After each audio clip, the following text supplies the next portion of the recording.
Where we at? Is that better? I guess it doesn't matter. It's like high noon. Light's gonna be the same regardless.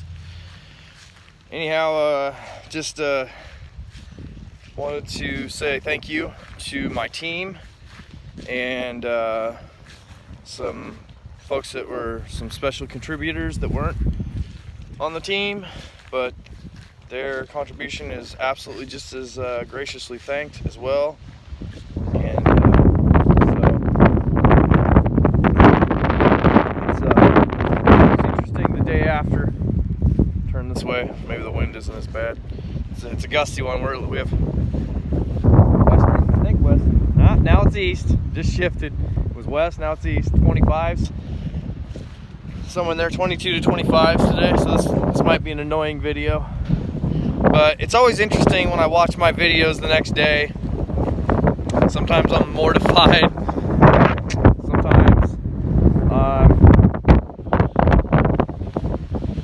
I'm happy. Other times I wish I didn't post it. I don't know. I go through kind of like a mirage of, not a mirage. It happens when you don't get sleep in 24 hours. These storms are crazy to my body. I don't eat and I don't sleep after. I haven't eaten since yesterday at Taco Bell or Burger King, and I'm not even hungry. And then I think the lightning, I just get the pulses off the electricity because it literally, I just stay up and I don't take any drugs. I don't even hardly drink any caffeine. I had one soda yesterday and 1 cup of coffee, and then I was up for almost 3 days before that, and then the week before that when I almost got hit by lightning I was up for almost 3 days there. So it's a weird thing that happens out here. So that's why it makes weight loss competitions during storm season real easy. Anyhow,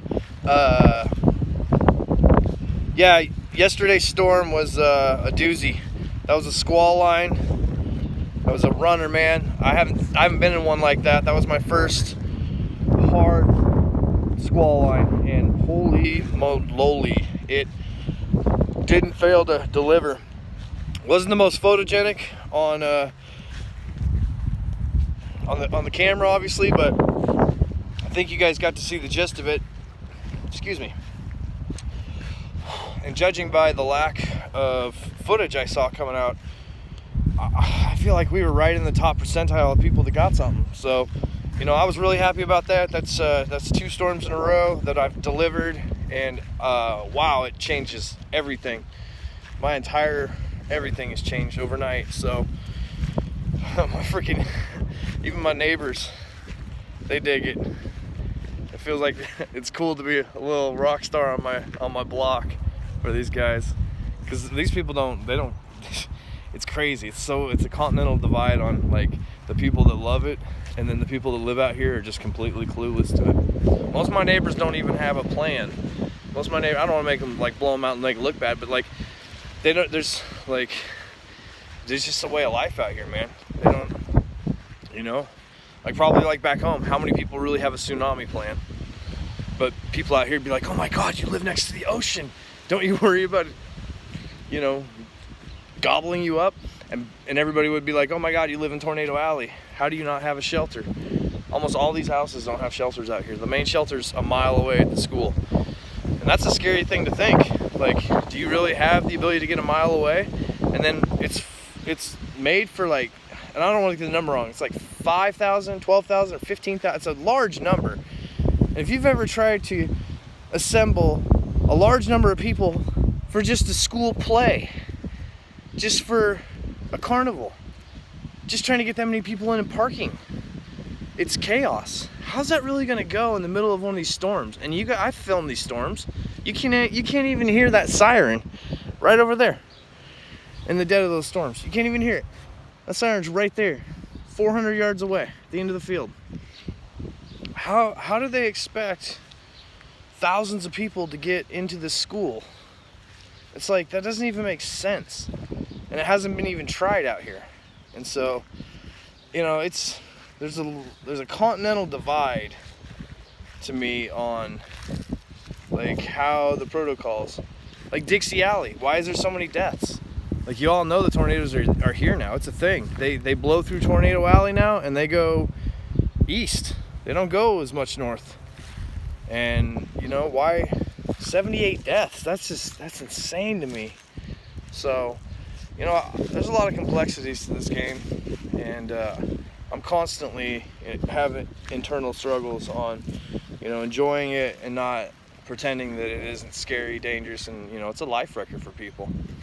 And so sometimes I like to just give these in-depth analysis and be real to you guys and real to myself, and tell you guys, like, you know, listen, I'll be real, man. There was twice yesterday that I thought it might be in game, and that's a tough one, man. That's a tough one to each time bounce back from and be like, but I love this stuff, and wonder if, you know, you're not punching that ticket up. So, you know, I just give it to you guys real. So my team's gonna probably sit low for the next 3-4 days. It looks like we're not gonna be out.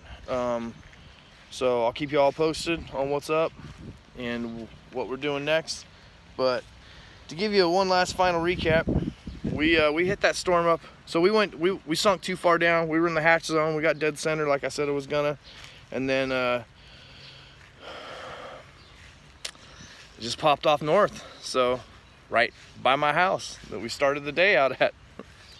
It's always a fun one when you jaunt 3 hours south just to find out that it's all popping off within 25 minutes of your house or less. I mean, we had 400 chasers between my house and my kid's mom's house, so. But we got lucky. So got up to Bartlesville. I got that little video. I got what I could. I mean, it wasn't anything crazy, but it turned out to be one of the few that saw any rotation. And then I got some more stuff to edit that we didn't. So then we sunk down to Tulsa, and we caught the tornado warning storm coming through Tulsa. And my live video got more of it than my dash cam. So anybody that saw that live video saw that was, you know. And I get a little crazy, you know. I know I've had, you know, it's a complicated one because I try to be calm. I try, but man, when you're in that stuff, it's like 1 minute your adrenaline's pumping and it's a party, and the next minute it's your life's on the line. And you know, I get a lot from my friends and family back home about my kids. You know, I get it, guys. I know. Don't think I don't think about it. It's always on my mind. But this is what I chose to do. This is what I'm gonna do. This is, you know, I'm all in at this point. So I'm always learning. I'm always taking more precautions. Each chase I get just a little bit better. I think you guys are seeing that. But I don't pretend it's not a process and that I'm not gonna make mistakes, say stupid shit, do stupid shit. You know, it's gonna happen. Anybody that can do it better, come on out. Show me what's up. And if not, then let's take it for what it is. A coronavirus free show brought to you by yours truly, your underground weather enthusiast.